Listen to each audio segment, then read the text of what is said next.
Hi everyone, welcome to Karthik information YouTube channel. మనకి Telangana state cooperative apex bank limited సంబంధించి job vacancies అయితే ఉన్నాయి friends.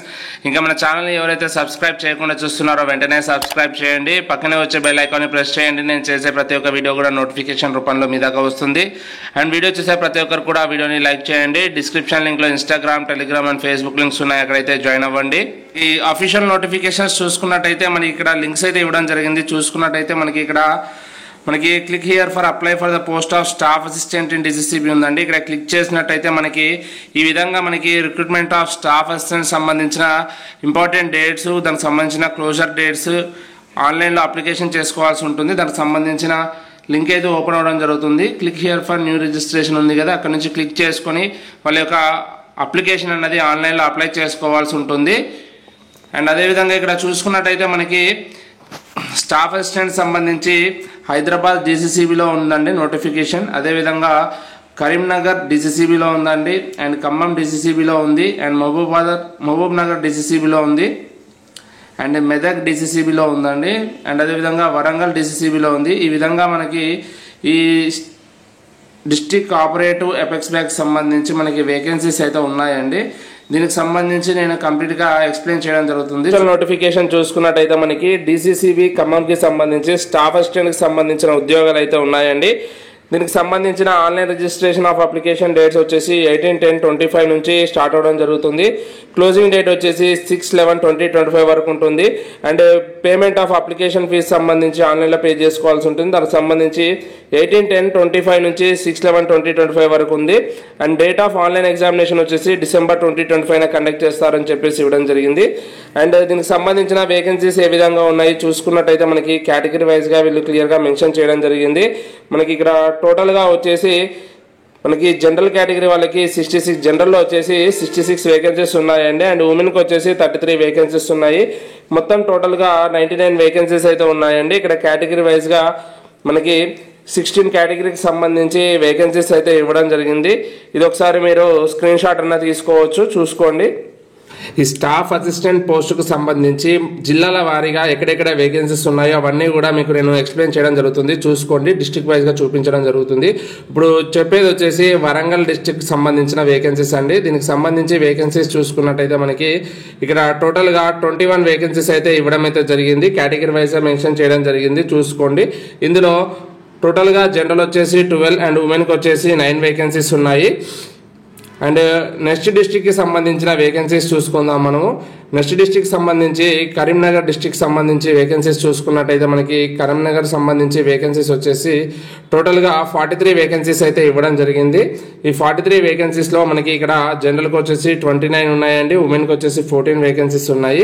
ఈ విధంగా కేటగిరీ వైజ్గా క్లియర్గా ఇవ్వడం జరిగింది. నెక్స్ట్ వచ్చేసి మనం మెదక్ డిస్ట్రిక్ట్కి సంబంధించిన వేకెన్సీస్ చూద్దామండి. మెదక్ డిస్ట్రిక్ట్కి సంబంధించిన వేకెన్సీస్ వచ్చేసి మనకి ఇక్కడ చూసుకున్నట్టయితే టోటల్గా 21 వేకెన్సీస్ ఉన్నాయి.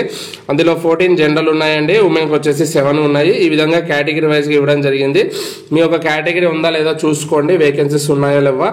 నెక్స్ట్ డిస్ట్రిక్ట్స్ వచ్చేసి మనం నెక్స్ట్ డిస్ట్రిక్ట్ సంబంధించి చూసుకున్నట్టయితే హైదరాబాద్ డిస్ట్రిక్ట్ సంబంధించిన వేకెన్సీస్ అండి ఇవి. హైదరాబాద్ డిస్ట్రిక్ట్ సంబంధించి టోటల్గా 32 వేకెన్సీస్ అయితే ఉన్నాయి.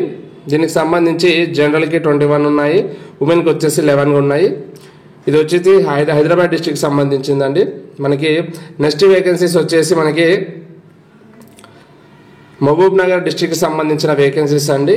ఈ మహబూబ్ నగర్ సంబంధించి టోటల్గా 9 వేకెన్సీస్ అయితే ఉన్నాయి. ఇందులో 6 జనరల్కి ఉన్నాయి అండ్ 3 వేకెన్సీస్ వచ్చేసి ఉమెన్కి ఉన్నాయండి. ఇది మహబూబ్ నగర్కి సంబంధించిన వేకెన్సీస్.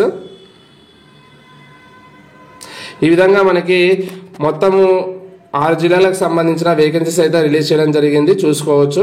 పే స్కేల్ అండ్ ఎమిల్మెంట్స్ చూసుకున్నట్టయితే అండి, pay scale for the post of staff assistant సంబంధించి 24,050 రూపీస్ నుంచి 64,080 రూపీస్ వరకు ఉందండి. దీనికి సంబంధించిన ఇంక్రిమెంట్స్ అయితే ఉంటాయండి. మనకి ఇంక్రిమెంట్స్ సంబంధించి ఇక్కడ ఇవ్వడం జరిగింది. అండ్ దాంతోపాటు అదర్ ఎలివెన్సెస్ కూడా బ్యాంక్ రూల్స్ ప్రకారం అయితే ఉండడం జరుగుతుంది. అండ్ దీనికి సంబంధించిన ఎలిజిబిలిటీ క్రైటీరియా ఏ విధంగా ఉంది చూసుకున్నట్టయితే మనకి ఎలిజిబిలిటీ క్రైటీరియా వచ్చేసి వాళ్ళు ఇప్పుడు ఏదైతే డిస్టిక్ సంబంధించిన నోటిఫికేషన్ రిలీజ్ చేశారో దానికి సంబంధించిన లోకల్ క్యాండిడేట్స్ని తీసుకోవడం అయితే జరుగుతుంది. ఇక్కడ నేటివిటీ అని చెప్పేసి క్లియర్గా మెన్షన్ చేయడం జరిగింది. Candidate should be A local candidate for the state of Telangana అని చెప్పేసి ఇవ్వడం జరిగింది. ఇది నోటిఫికేషన్ వచ్చేసి ఓన్లీ తెలంగాణ స్టేట్కి సంబంధించిన నోటిఫికేషన్ అండి. ఇక్కడ మనం చూసుకున్నట్టయితే మనకి ఇక్కడ 10 డిస్ట్రిక్ట్స్ అయితే ఇవ్వడం జరిగింది. తెలంగాణకు సంబంధించిన పాత జిల్లాల పద్ధతి ప్రకారంగా ఇవ్వడం జరిగింది. ఆదిలాబాద్, హైదరాబాద్, రంగారెడ్డి, కరీంనగర్, ఖమ్మం, మహబూబ్ నగర్, మెదక్, నల్గొండ, నిజామాబాద్, వరంగల్ ఇవి వచ్చేసి లోకల్ డిస్ట్రిక్ట్స్ ఆఫ్ తెలంగాణ అండి. 10 డిస్ట్రిక్ట్స్ అన్నది కూడా దీనికి సంబంధించిన లోకల్ క్యాండిడేట్ అయితే అయి ఉండాల్సి ఉంటుంది. అండ్ ఈ నోటిఫికేషన్ సంబంధించిన ఏజ్కి సంబంధించి చూసుకున్నట్టయితే ఏజ్కి సంబంధించిన కట్ ఆఫ్ వచ్చేసి కట్ ఆఫ్ డేట్ 1/10/2025 వరకు ఇవ్వడం జరిగింది. ఇది వచ్చేసి ఏజ్ సంబంధించిన కట్ ఆఫ్ మినిమం వచ్చేసి 18 ఇయర్స్, మ్యాక్సిమం వచ్చేసి 30 ఇయర్స్ ఇవ్వడం జరిగింది.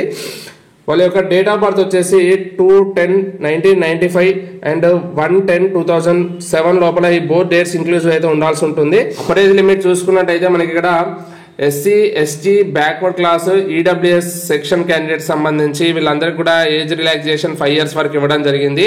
మనకి ఇక్కడ అండ్ ఫిజికల్లీ ఛాలెంజ్ దాంట్లో జనరల్ కేటగిరీ క్యాండిడేట్స్కి 10 ఇయర్స్ ఇవ్వడం జరిగింది.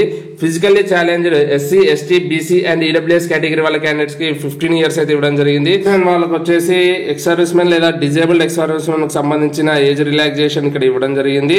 అండ్ అదేవిధంగా widow, divorce women, womens judicially separated from their husbands అంటే డివోర్స్ తీసుకున్న వాళ్ళకు కూడా ఏజ్ రిలాక్సేషన్ ఇవ్వడం జరిగింది. ఈ విధంగా మనకి గవర్నమెంట్ రూల్స్ ప్రకారం ఉన్న అప్పర్ ఏజ్ రిలాక్సేషన్ అయితే ఇవ్వడం అయితే జరిగింది. ఎడ్యుకేషనల్ క్వాలిఫికేషన్ వచ్చేసి ఎడ్యుకేషనల్ క్వాలిఫికేషన్ సంబంధించిన కట్ ఆఫ్ డేట్ 1/10/2025 లోపల వాళ్ళ యొక్క డిగ్రీ అన్నది కంప్లీట్ చేసుకోవాల్సి ఉంటుంది. వీళ్ళు any graduate from recognised university అని చెప్పేసి ఇవ్వడం జరిగింది. దాంతోపాటు వాళ్ళకి proficiency in local language Telugu language వచ్చి ఉండాల్సి ఉంటుంది. క్యాండిడేట్ వాళ్ళ యొక్క 10th క్లాస్లో తెలుగు అయితే వన్ ఆఫ్ ద సబ్జెక్ట్గా చదివి ఉండాల్సి ఉంటుందని చెప్పేసి ఇవ్వడం జరిగింది. వాళ్ళు at the time of appointment అనేది సపోర్టింగ్ డాక్యుమెంట్ అనేది చెక్ చేస్తారు. ప్రతి ఒక్కళ్ళు వాళ్ళ 10th క్లాస్లో ఖచ్చితంగా తెలుగు లాంగ్వేజ్ అయితే ఉండడం జరుగుతుంది. అండ్ అదేవిధంగా knowledge of English is required అని చెప్పేసి ఇవ్వడం జరిగింది. అప్లికేషన్ ఫీజు చూసుకున్నట్టయితే మనకి ఇక్కడ ఇవ్వడం జరిగింది. SC, ST, PC and ex service men సంబంధించి 500 రూపీస్ అయితే మనకి ఫీజు అయితే ఉండడం జరుగుతుంది. అండ్ జనరల్, బీసీ, ఈడబ్ల్యూఎస్ వాళ్ళకి 1000 రూపీస్ అయితే ఎగ్జామినేషన్ ఫీ ఉంటుంది. దాంతోపాటు వాళ్ళకి ఇంటిమేషన్ ఛార్జెస్ అయితే ఉంటాయని చెప్పేసి ఇవ్వడం జరిగింది. ఇది ఆన్లైన్లో పే చేసుకోవాల్సి ఉంటుంది. సెలక్షన్ ప్రొసీజర్ చూసుకున్నట్టయితే మనకి సెలక్షన్ ప్రొసీజర్ అయితే ఆన్లైన్ బేస్డ్ ఎగ్జామినేషన్ అయితే కండక్ట్ చేయడం జరుగుతుంది. ఈ ఆన్లైన్ ఎగ్జామినేషన్ సంబంధించి ఇక్కడ ప్యాటర్న్ చూసుకున్నట్టయితే మనకి 4 సెక్షన్స్ అయితే ఉంటాయి. అందులో ఫస్ట్ సెక్షన్లో జనరల్ లేదా ఫైనాన్షియల్ అవేర్నెస్ ఉంటుంది. నెంబర్ ఆఫ్ క్వశ్చన్స్ 30 క్వశ్చన్స్ ఉంటాయి. Maximum marks 30 marks. అండ్ మనకి అవేర్నెస్ ఆన్ క్రెడిట్ కోఆపరేటివ్ సంబంధించి 10 క్వశ్చన్స్ ఉంటాయి. మ్యాక్సిమం మార్క్స్ వచ్చేసి 10 మార్క్స్ ఉంటుంది. వాళ్ళకి సంబంధించి ఈ ఫస్ట్ సెక్షన్కి ఇందులో మనకి ఆబ్జెక్టివ్ టైప్లో కండక్ట్ చేయడం జరుగుతుంది ఎగ్జామ్ కూడా. దానికి 20 మినిట్స్ అయితే మనకి సపరేట్లీ టైం అనేది అలాట్ చేయడం జరుగుతుంది. సెకండ్ సెక్షన్ ఇంగ్లీష్ లాంగ్వేజ్ సంబంధించి చూసుకున్నట్టయితే నెంబర్ ఆఫ్ క్వశ్చన్స్ 40 క్వశ్చన్స్ ఉంటాయి. Maximum marks 40 marks. Time allocated వచ్చేసి 30 మినిట్స్ ఇవ్వడం జరుగుతుంది. అండ్ రీజనింగ్ అబిలిటీకి సంబంధించి నెంబర్ ఆఫ్ క్వశ్చన్స్ 40 క్వశ్చన్స్ ఉంటాయి. మ్యాక్సిమం మార్క్స్ వచ్చేసి 40 మార్క్స్. టైం అలొకేటెడ్ వచ్చేసి 35 మినిట్స్ ఉంటుంది. న్యూమరికల్ అబిలిటీకి సంబంధించి 40 క్వశ్చన్స్ 40 మార్క్స్ ఉంటాయండి. టైం అలొకేటెడ్ వచ్చేసి 35 మినిట్స్ ఉంటుంది. ఈ విధంగా మనకి ఆన్లైన్ ఎగ్జామినేషన్ స్ట్రక్చర్ అయితే ఈ విధంగా ఉంటుంది. టోటల్గా నెంబర్ ఆఫ్ క్వశ్చన్స్ 160 ఉంటుంది. మ్యాక్సిమం మార్క్స్ 160 ఉంటుంది. అండ్ టైం అలొకేటెడ్ వచ్చేసి 120 మినిట్స్ అయితే ఇవ్వడం జరిగింది. అండ్ ఈ నోటిఫికేషన్కి సంబంధించి నెగిటివ్ మార్కింగ్ కూడా ఉంటుంది. ఎగ్జామినేషన్ సంబంధించి 1/4 0.25 నెగిటివ్ మార్క్ అన్నది ఫర్ ఈచ్ రాంగ్ ఆన్సర్ అయితే ఉండడం జరుగుతుంది. ఇది క్యాండిడేట్స్ అభ్యర్థులు అన్నది కొంచెం గమనించగలరు. ఎగ్జామినేషన్ టెస్ట్ అనేది మనకి ఆబ్జెక్టివ్ టైప్లో ఉండడం జరుగుతుంది. దీనికి సంబంధించి క్యాండిడేట్ ఈచ్ సెక్షన్లో అయితే సపరేట్గా క్వాలిఫై కావాల్సి ఉంటుంది. దానికి సంబంధించిన పర్ఫార్మెన్స్ అండ్ మెరిట్ లిస్ట్ అన్నది ఆ బ్యాంక్ అన్నది పెట్టడం జరుగుతుంది. ఈచ్ సెక్షన్ ఎన్ని మార్క్స్ రావాలని చెప్పేసి వాళ్ళకున్న క్యాండిడేట్స్ని బేస్ చేసుకొని వాళ్ళు పెట్టడం అయితే మినిమం రిక్వైర్డ్ లెవెల్ అనేది పెట్టడం జరుగుతుంది.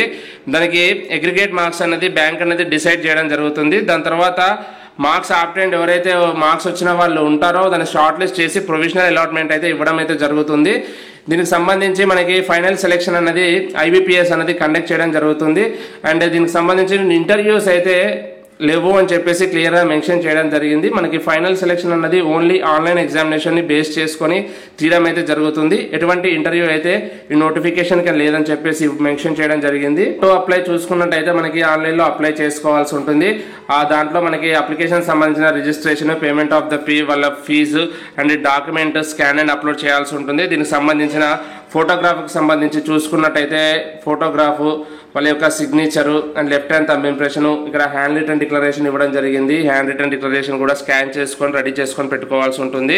అండ్ దీనికి సంబంధించిన ఫోటోగ్రాఫ్ సైజ్ ఏ విధంగా ఉండాలి అవన్నీ కూడా డీటెయిల్స్ ఇక్కడ ఇవ్వడం జరిగింది. ఫోటోగ్రాఫ్ సంబంధించి చూసుకున్నట్టయితే 20 KB నుంచి 50 KB మధ్యలో ఉండాలి. డైమెన్షన్స్ ఇక్కడ ఇవ్వడం జరిగింది.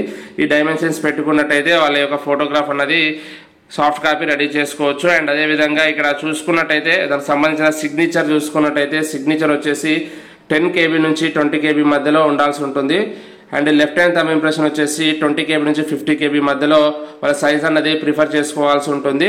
అండ్ దీనికి సంబంధించి ఇక్కడ క్లియర్గా మనకి డైమెన్షన్స్ అన్నది మెన్షన్ చేయడం జరిగింది. చూసుకొని జాగ్రత్తగా వాళ్ళు అప్లై చేసుకునే ముందు ఇవన్నీ photograph, signature, hand written declaration and left hand thumb impression ఇవన్నీ కూడా రెడీ చేసుకోవాల్సి ఉంటుంది అప్లికెంట్స్ అప్లై చేసుకునే ముందు.